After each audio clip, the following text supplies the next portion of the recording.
कहानी का नाम राजा मेंढक और उसकी छोटी सी दुनिया। बहुत समय पहले की बात है। एक हरे भरे जंगल के बीचों बीच एक छोटा सा तालाब था।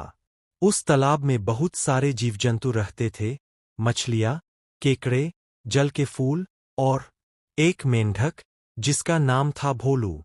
भोलू कोई आम मेंढक नहीं था। वह अपनी छोटी सी दुनिया में ही राजा बनकर रहता था। अपने लिए उसने एक बड़ा कमल का फूल सिंहासन बना रखा था और पास ही एक पत्थर पर बैठकर वो रोज दरबार लगाया करता था।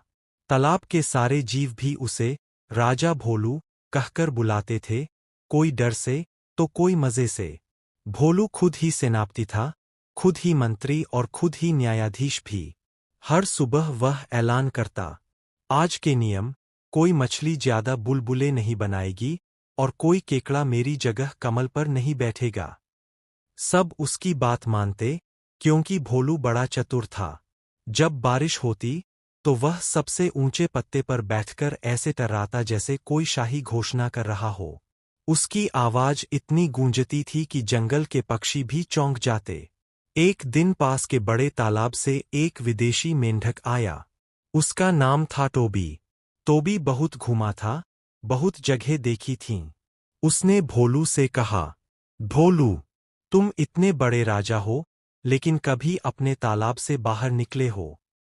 भोलू बोला, राजा को कहीं जाने की जरूरत नहीं होती, मेरी दुनिया यही है।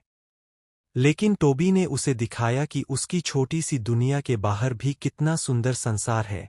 झरने, पहाड़, बड़े तालाब और हजारों जीव जंतु। भोलू ने पहली बार सोचा, क्या मैं सिर्फ एक छोटा राजा हूं एक छोटी दुनिया का?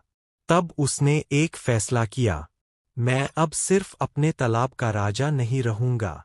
मैं ज्ञान का राजा बनूंगा, बाहर जाऊंगा, देखूंगा, समझूंगा और फिर लौटकर सबको सिखाऊंगा।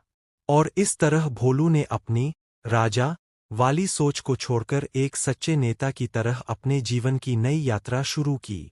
सीख, कभी कभी हम अपने छोटे से संसार में इतने खो जाते हैं कि बड़ी दुनिया की खूबसूरती देख ही नहीं पाते। असली राजा वही होता है जो सीखता है, सिखाता है और सबका भला चाहता है।